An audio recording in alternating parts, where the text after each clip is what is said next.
Meu amigo, de fato foi uma enfermidade que marcou muito a minha vida. Demais. Mas nada melhor do que a minha mãe para detalhar de uma forma assim mais explícita para vocês. Meu nome é Irene Maria da Silva. Eu vim de Maceió, Alagoas, mas sou pernambucana, porque nasci numa cidade vizinha ao Recife, por o nome de Gameleira. Aí é minha terra natal, né, onde eu nasci, mas me considero alagoana, né, de Maceió. Por quê? Porque eu vim com 6 meses de idade para Maceió, para Alagoas, né, onde morei no sertão também, né, numa cidadezinha chamada Poço das Trincheiras, e numa fazenda também na minha infância, por o nome dos Coqueiros, onde somos conhecidos, né, como Irene dos Coqueiros, meus irmãos tudo. Foi muito difícil porque ele tinha 2 anos de idade, né, e veio essa enfermidade, levei na médica, na época a doutora Olga, doutor Francisco. Você é um câncer, mas ela disse que estava ali, era quase leucemia, por pouco assim, quase leucemia, né. Aí ficou 12 dias internado, 10 a 12 dias internado, aí na Santa Casa. E era morre, não morre, né? Quando parava um carro aí na porta de casa, eu já levava um susto, né? Porque já achava que era mal notícia, né? Aí ficou esses 12 dias, mas graças a Deus não morreu, né? E a doutora falou assim: vamos continuar o tratamento, isso daí é para sempre. Ela falou o nome da doença, né, que tem no exame, mas eu não estou lembrada agora, não era quase leucemia. Aí ela falou: vamos fazer de 3 em 3 meses, fazer exame, né, para saber como que tá, só para normalizar, assim, só não sara, só para ir fazendo acompanhamento. Isso. Aí eu já na igreja, na fé, né? Aí o pastor falou para mim, eu conversei com o pastor, né? Ele falou para mim: a senhora acredita em Deus, né? Na fé, que quando for nesses 3 meses que for fazer os exames, Deus já curou ele, né? E eu naquela tristeza, né? Porque ele estava muito ruim mesmo. A gente estava até pensando que ele ia a óbito, né? Aí ele recebeu alta, veio para casa, né? Tinha uma moça da congregação cristã que trabalhava na Santa Casa, né? E sempre que ela passava, eu levava um choque, né? Porque às vezes ela me falava, né? Assim, alguma coisa dele. Aí trouxe ele para casa, né? Ainda ruinzinho, assim, magrinho. As injeções que ele tomava, acho que era maior do que ele, né? As injeções, que era aquelas injeções de hidrofolim desse tamanho, né? E ela falou: vamos fazer o tratamento. E cada 3 meses, e muito cuidado com esse menino, tomando água mineral, né? E vamos fazer o tratamento com ele. E cada 3 meses é só controle, porque isso aí não tem cura não, né? Aí ficou em casa e tal. Quando chegou os 3 meses, e eu, na fé, oração, e eles orando, e eu jejuando, orando, pedindo a Deus, clamando, né? Quando deu os 3 meses que fomos fazer os exames novamente, né? Aí a médica, a doutora Olga, falou que abriu o exame, para surpresa dela, não tinha nada. Aí ela falou: não, mas né, isso daí não é assim, né? Vamos fazer outro exame. Foi repetido por 3 vezes, porque a segunda vez não deu nada e a terceira, acabando de confirmar, não deu nada. Aí ela falou assim: então vamos tirar essas injeções, tirar esses remédios. A única coisa que você vai continuar dando para ele, porque ele está muito magrinho, é um negócio, tipo um remédio que é preparado de casca de ovo, né? Pó de mandioca, é natural. Vai continuar dando para ele. Aí de cada 6 meses vamos fazer o exame para ver. Aí cada 6 meses a gente fazia o exame, tudo bem. Aí de ano em ano, né? E até hoje, graças a Deus, para surpresa dele e dos meus vizinhos aqui, né? Que tinha minha vizinha aqui, a Maria Helena, aqui, que é uma bênção de Deus, e o seu Ari. que colocou até a extensão no quarto, para se eu precisasse às madrugadas, né, e ligar para eles, porque se fosse na sala o telefone, naquele tempo não era celular, era telefone, né, de fio, né? Aí ela colocou a extensão no quarto, que era para quando eu precisasse, madrugada, qualquer hora, chamar eles, né, para eles levar. Que foram uma bênção de Deus na minha vida, na vida de mim e de meus filhos, né? E a história do Andrei foi essa, né? Da enfermidade dele. E Deus curou. E Deus cura. Eu quero dizer para todo mundo que Deus cura, viu? Assim como me curou também, que eu quase morri também, e Deus me curou. Gente, foi difícil, hein, para mim.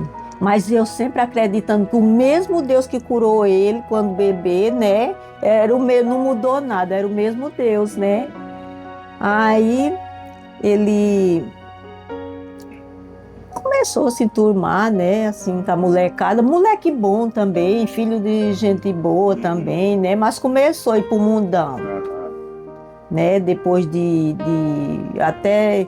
Eu digo que ouvia falar de Jesus, mas não conhecia, porque quem conhece Jesus mesmo, né, não sai não da fé, né? Aí ele foi para esse mundão, né? Onde foi difícil para mim, para os outros irmãos, né? Para minha família, porque a gente não queria ver, né? Isso. A mãe é que mais sofre, Aí depois daquele terremoto todo, né, aí veio a bonança, né, aí veio a bênção, veio a convenção dele. Um amigo nosso, uma família amiga nossa levou ele para a Igreja Deus e Amor na época, né? O Rick. E chegou lá, ele aí se converteu. O dia que ele se converteu, que ele chegou em casa, ele queria tirar um penso que ele tinha. Queria tirar, eu falei, você esperou até agora, né? Então você espera até amanhã, você vai lá onde você colocou e você tira isso, né? Aí ele... Ali foi a convenção dele mesmo, de verdade, onde ele conheceu a serva de Deus, a Raquel, né? Minha nora, que é uma filha para mim, né? Aí veio só as bênçãos, né? Esse joelhinho aqui, às madrugadas, né? 2 horas da manhã, eu estava de joelho no chão, porque o que eu passei não foi fácil, não. Porque você sabe, né? E eu trabalhava, quando eu chegava do serviço, eu ia buscar ele onde ele estivesse. Arrancava ele de perto da molecada. A molecada já falava, Andrei, mamãe chegou. Ai, ele... Desse jeito. Eu ia buscar ele, chegava cansado, o Renan pequenininho, o outro irmão dele, né, ainda pequeno, catava o Renan, ia atrás dele onde ele estivesse, colocava em casa. Mas eu falei, isso aí não adianta não, tem que ser a mão de Deus mesmo, né? Deus não falha. Gente, Deus não falha, confia em Deus, né? Aí tá essa benção aí, né? Mas o que eu passei não foi fácil não, gente. Como ele mesmo já contou, né, o testemunho dele, né? Mas nunca deixei de joelho no chão. E não é porque ele tá uma benção, tudo, que meu joelho, continua. Se algum dia você tiver numa situação que, igual eu passei, várias situações, não foi uma só, não. Essa é uma das bênçãos que Deus fez, né? Dá para escrever um livro que Deus fez na minha vida e na vida deles, né? E é isso, confia em Deus, em nosso Senhor Jesus Cristo, nosso Pai Jesus Cristo. Confia nele, né, que ele tudo fará. E é isso. Eu me sentia muito feliz. Era um momento de muita alegria, porque eu me recordo da escolinha. E a gente aprendia tantas coisas ali, cara, na escolinha. E eu me lembro também das gincanas.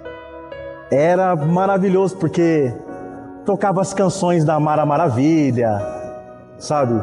E ali as obreiras, as tias, brincavam com a gente ali. Então era uma alegria maravilhosa. Então a minha lembrança, que eu tenho assim, fresca na minha memória, era esses momentos de estar ali com as crianças, desenhando, aprendendo da palavra, sabe? Brincando. Então eu não via a hora de poder retornar no dia seguinte. Uma cena assim que me marcou muito, que eu tenho na minha memória, é de ver a minha saudosa avó com as mãos levantadas e uma lágrima escorrendo dos olhos dela. E eu sentado no banco da igreja, e eu olhava assim para ela, sem entender muito o porquê daquelas lágrimas. Então ali me marcou muito, que me marcou também, a entrega da minha mãe. A entrega da minha mãe na hora da oração, da adoração. Parecia que eu e meu irmão não estavam ali. Parecia que, tipo assim, não tinha ninguém na igreja. Parecia que só estava ela prestando uma adoração a Deus, sabe? Então aquilo ali me marcava muito, porque eu ficava olhando, ficava observando, mesmo sem entender nada. Claro que hoje, com a consciência que eu tenho, isso me marcou demais, assim, a entrega de ambas as partes, assim, para Deus. Era uma profunda tristeza. Porque, afinal, qual é o filho que quer ver uma mãe acamada? Um filho, obviamente, quer ver a sua mãe sorrindo, feliz, cheio de saúde. Isso é o óbvio. E quando eu chegava e via ela naquela situação, que alguém tinha que segurar ela para dar banho, porque ela não tinha força, ela desmaiava. Então era uma coisa assim que quando eu me lembro, assim, é muito forte. Só que aí entra a Igreja Universal. Porque quando minha mãe estava acamada, ela era de uma outra denominação, que eu prefiro não citar o nome, sabe? Esse não é o objetivo, citar nome de denominações assim, de uma forma triste, né? Foi quando o saudoso seu Jovelino, que hoje está com o Senhor, juntamente com a obreira Tânia, com outro pastor, com algumas pessoas da igreja, chegaram na casa da minha mãe. Só que tem um detalhe muito importante da minha saudosa avó. A minha mãe, quando ela estava acamada, ela disse assim, ó, para minha avó: tem um dinheirinho lá no guarda-roupa, no bolso. Pega esse dinheirinho aqui e leva para a casa de Deus e abençoa lá.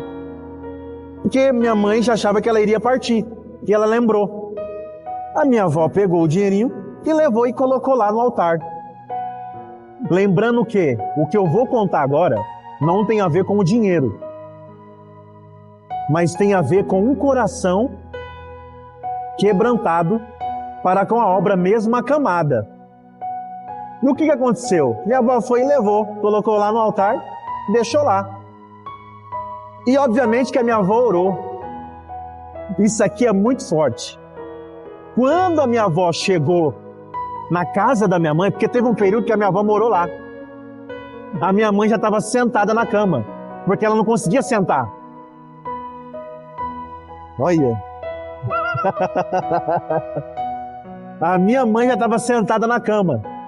E a minha avó assustou. Olha que viu aquilo, porque minha mãe não sentava na cama, só vivia acamada. Foi aí então que a minha avó entendeu algo. Deus respondeu a oração. Da cama que a minha mãe sentou, ela levantou e foi lavar a louça. Minha mãe não levantava da cama. A minha mãe tinha depressão, síndrome do pânico, crise de ansiedade, que ela não conseguia sair no portão. E tem um outro detalhe aí. A gente foi vítima de obras ao contrário. Era boca de sapo colado ou costurado, eu não sei te dizer, mas aparecia. Terras de cemitério tacava lá, na área de casa. E uma coisa que me marcou também foi um dia eu acordar com o estouro de um copo no meio da mesa. E eu perguntei para minha mãe o que era que aconteceu. E a minha mãe disse assim, ó, o copo estourou aí no meio. E aquilo me marcou demais, porque eu era muito jovem e não entendia. Aí que vocês agora começam a entender o porquê da minha mãe acamada. Então isso aí me marcou muito. Até que aí entra o que eu disse no início. A Igreja Universal do Reino de Deus. Porque Deus é um socorro bem presente na angústia. Ele é bom ânimo na tribulação. E foi a fé daquela igreja, porque eu nunca vi uma fé igual daquele lugar, nunca vi. Você pode ter todas as suas discordâncias, mas na questão de fé, pelo que eu vi, é algo assim sobrenatural. Aí a minha mãe começou a dar sinais de vida. Aí o seu Jovelino falou assim para minha mãe: agora você precisa se alimentar, comer fígado. É uma coisa que me marcou muito, porque eu via a minha mãe manifestando. Eu vi aquilo. Ninguém me contou, eu vi. Se tem pessoas que mentem, que ludibriam, aí essas pessoas vão acertar conta com Deus. Agora, eu estou falando da minha mãe, eu vi. É a minha mãe, não foi uma história que eu ouvi de alguém. A minha mãe, um dia manifestada, ela rasgou a roupa do pastor. Rasgou. Só que a gente entende que a gente foi vítima de obras ao contrário. Só que aí tem um porém. Aí tem um porém. Foi quando Jesus resolveu chegar na história. Chegar na história. Uma velhinha que está com o Senhor com a vida no altar. Entende? E ali Deus começou a levantar a minha mãe. A dama da fé. A minha mãe é uma coisa assim surpreendente. É imparável. Desde quando eu me entendo por gente, eu nunca vi minha mãe parar. Eu nunca vi minha mãe desistir. Nunca vi. Sabe? Eu tenho memórias. Ela com o copo com água em cima da televisão, quando não dava para ela ir à igreja, participando das orações, e eu deitado no colchão e ela escutando Mara Maravilha. Isso aqui está claro, refrescante na minha memória. Escutando os hinos antigos e ela com a mão levantada. E eu sempre observava, sabe? Aquilo me chamava a atenção. A sementinha da fé. Aquilo me chamava a atenção de uma forma tão extraordinária que eu nunca vi minha mãe desistir. Não. Chegou esse momento que eu achei que eu ia perder ela. E aí era complicado, porque perder uma mãe é devastador demais. Quem perdeu sabe do que eu estou falando. Então, lógico que a preocupação, sabe, os pensamentos, porque a minha mãe, ela nos ensinou tudo, menos uma coisa: como é viver sem ela.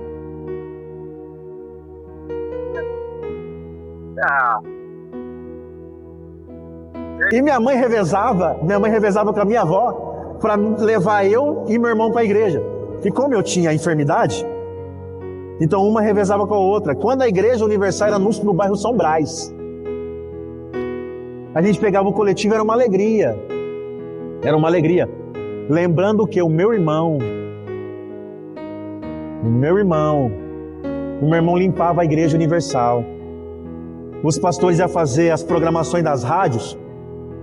Hoje, Bispo Jefferson, que falava para o meu irmão assim, ó: não se preocupa com o teu irmão não, Elton. Ele vai levar alguns sustos, mas Deus vai fazer a obra. Eu chamo aquele pastor de pequeno grande homem. Pequenininho. Sabe?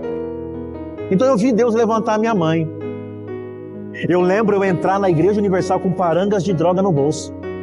E um pastor lá, um pastor negão, sabe? Olhou para mim assim e falou: ó, mãe, esse menino aí não vai morrer não. Ele vai levar muitos sustos. Ele vai levar sustos de Deus. Não era qualquer susto. E eu tenho na minha memória também muitos bispos, mas eu vou citar um que marcou a minha vida. Eu ainda jovem. Bispo Jadson. Ele é muito famoso na Igreja Universal. Sabe? Esse homem marcou muito a minha vida. Eu ainda jovem, mas eu ouvia. Pregando de uma forma assim veemente, sabe? Impetuoso. E eu olhava aquilo, aí eu entendi o porquê da fé da minha mãe. A minha mãe orou muito pela minha vida. E nós vamos chegar nisso ainda. Orou muito pela minha vida. Então, eu vi Deus levantar minha mãe das cinzas e do pó. Eu vi. Minha mãe às vezes é difícil ela ficar gripada, mas quando ela fica assim, eu falo, mãe, descansa, dorme um pouco. Ela não para. Não para. Faça chuva, faça sol, lá está a minha dama da fé, indo adorar o Senhor.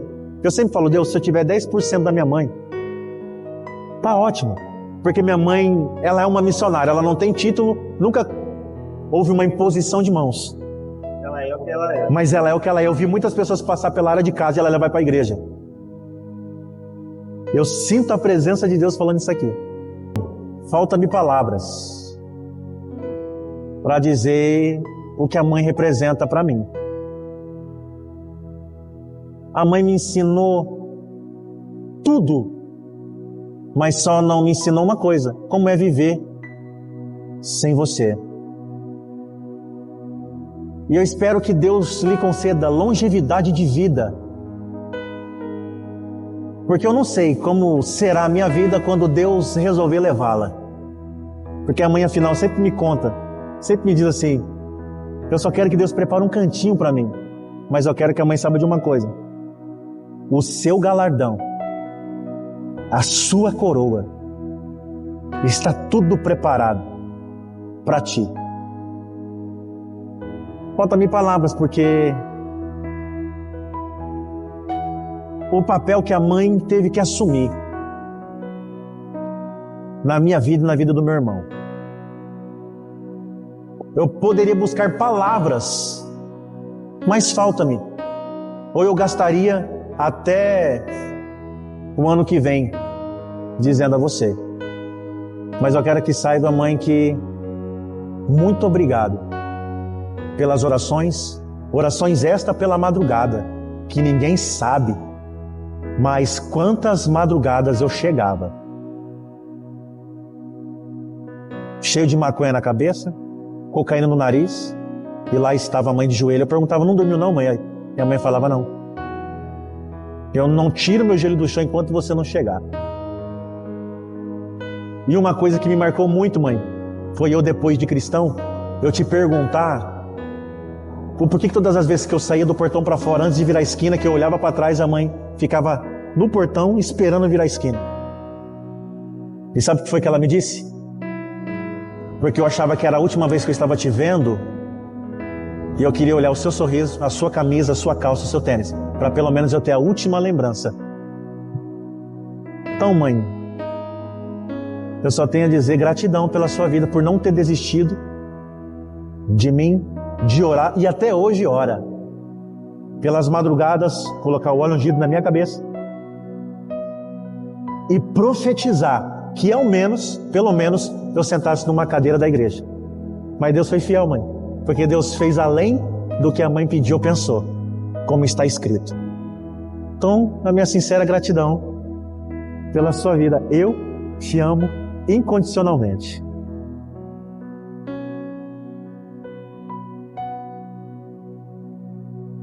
A figura paterna, ela é primordial na vida de qualquer filho. E eu me lembro, na primeira série eu estudava no Roberto Clark. Eu cheguei da escola, eu ia com meu vizinho, com meu melhor amigo de infância, que é o Marquinho. E eu me lembro chegando da escola, Roberto Clark, minha mãe falou assim para mim: seu pai foi embora. Seu pai foi embora. E eu tinha ali 6 para 7 anos. Sabe qual que foi a primeira palavra que eu liberei? Falei: então vou virar bandido. Só que olha só, eu não tinha o porquê virar isso. Aliás, eu não vou me vangloriar porque eu nunca fui. Eu fui um menino problema. Só que tem um porém. Antes da separação eu tenho memórias. Então isso que lá na frente pesou um pouco. Pouco não, muito. Eu tenho memórias, porque quando meu pai chegava do trabalho, meu pai sempre trabalhou na Jofer Embalagens. E quando ele chegava do serviço, eu me escondia no guarda-roupa ou embaixo da cama. Claro que a criança naquele tempo achava que o pai não sabia onde estava, mas o pai sempre sabe. Sempre sabe. E ele sabia onde eu estava, mas ele fazia aquela surpresa, aquele suspense. E era a maior alegria. E você chegar um dia e receber a notícia que o seu pai foi embora. E olha só, o adversário das nossas almas catou aquela palavra. Que eu falei, então vou virar bandido. Mas como ele é paciente e perseverante, não entende? Porque o meu pai, vou falar uma coisa aqui interessante. Eu não vou dizer toda criança, mas a maioria das crianças tem um super-herói como um espelho. Uns têm o Batman, o Super-Homem, Wolverine, Mulher Maravilha e etc, etc. Só que esses personagens nunca foram meu herói. Esses personagens que eu citei nunca foram meu herói. O meu herói sempre foi o meu pai. Sempre. Um homem que nunca deixou faltar nada. Absolutamente nada. Sabe o que é nada? Aí você chega, cadê ele? O meu pai, eu lembro que ele levava eu e meu irmão para os rodeios. E era a maior alegria, porque chegar lá no rodeio, ver o Asa Branca descendo naquele helicóptero. Então assim, era uma coisa que me marcava muito, muito. Fita de vídeo, ou de videogame, Super Nintendo, Zapão e Tazo, meu pai trazia de caixa para mim e para o meu irmão.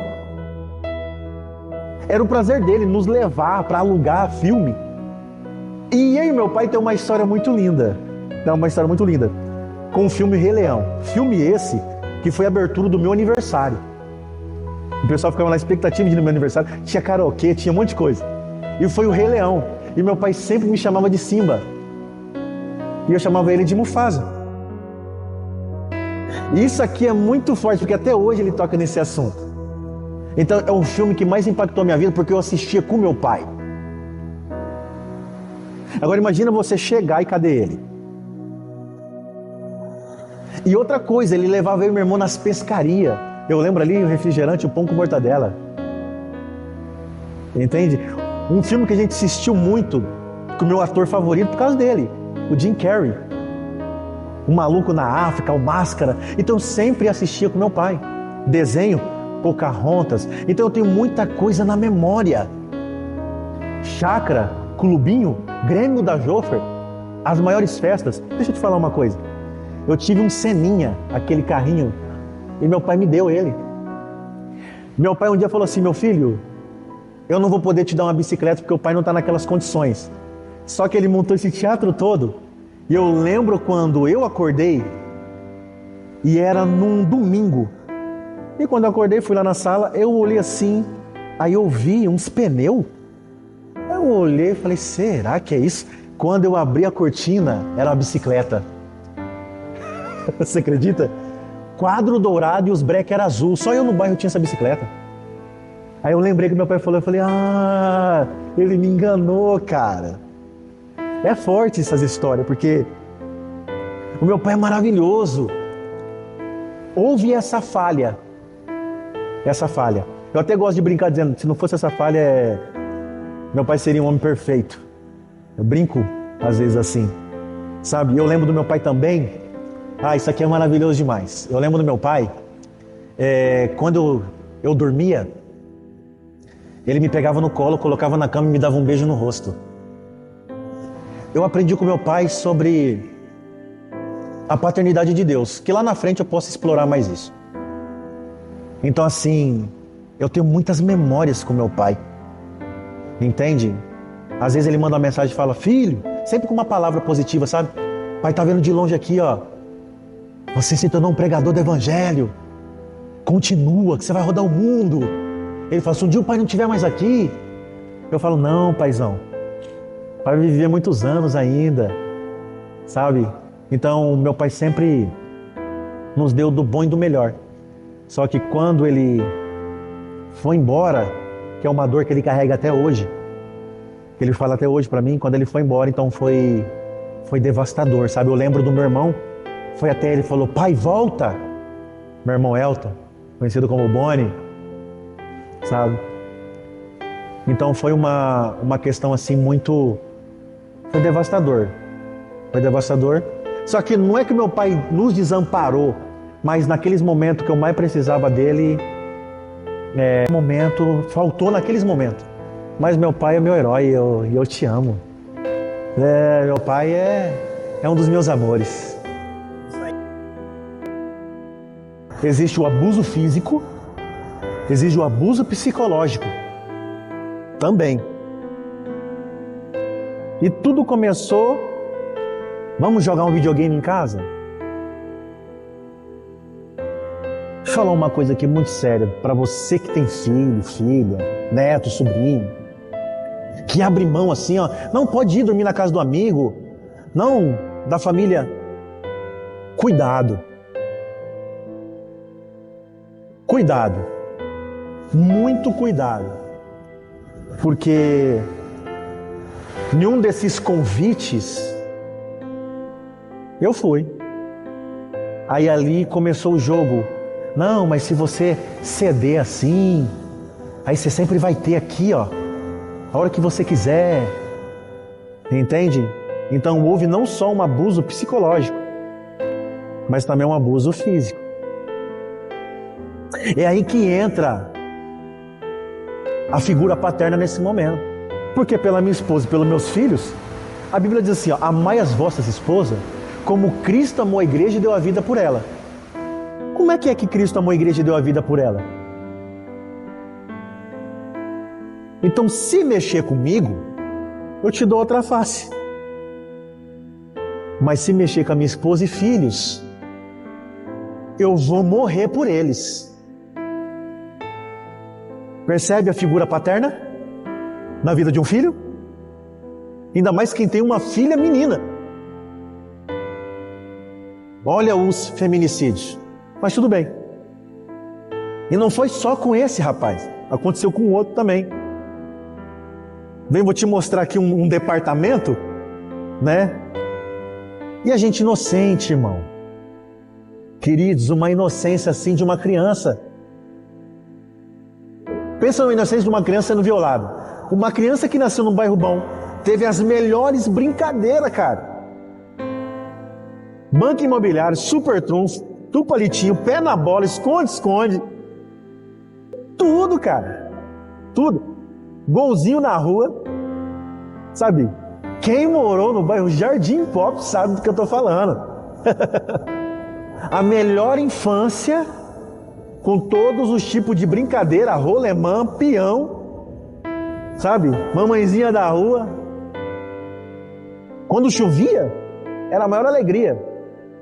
Só que agora, alguém com um coração perverso aproveitou de uma inocência de uma criança por ser um pouco mais velho. Cadê a figura paterna? É nessas horas que eu pensava, cadê o meu pai? Nas reuniões da escola, quem ia era minha mãe. Cadê meu pai? No jogo de bola, nas quadras da vida, que nós vamos entrar mais nessa questão, cadê meu pai?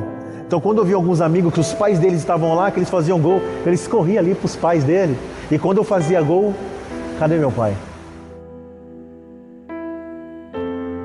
Então essa figura paterna faltou nessa questão. E foi tão difícil, porque quando meu pai me deu um sermão na época, eu risquei a faca para ele não dar um passo. E não tem como falar isso aqui com um sorriso. Ele trouxe um DVD do irmão Lázaro, saudoso irmão Lázaro. Eu ri na cara dele.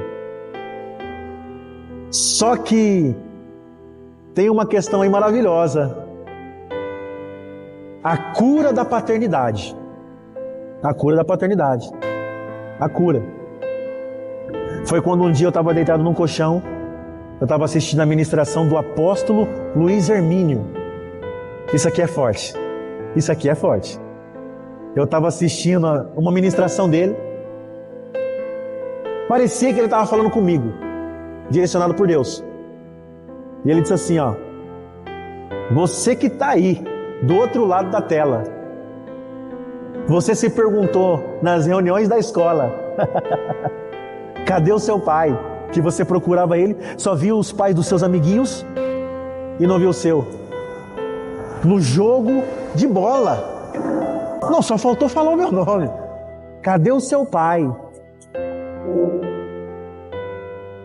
Cadê o seu pai?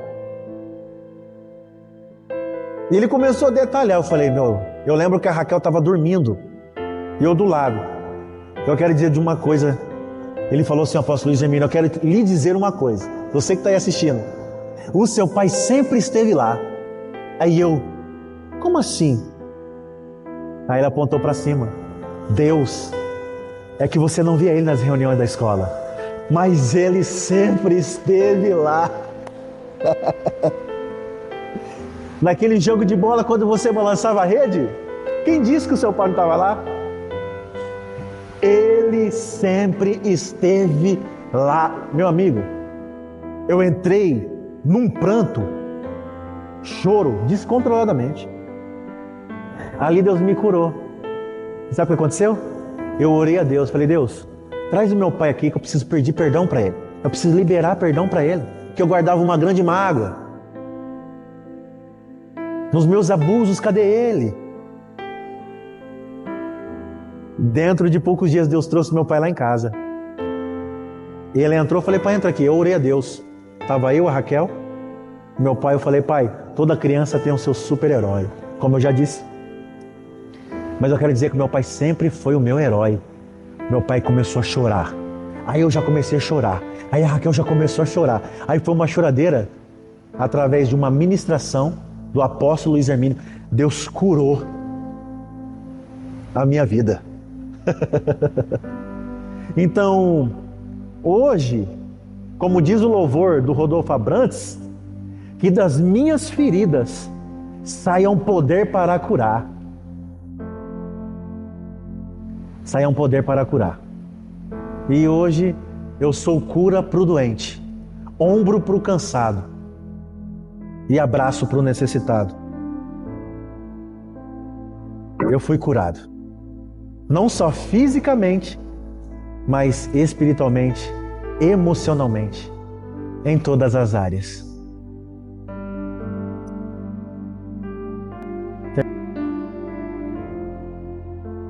Então,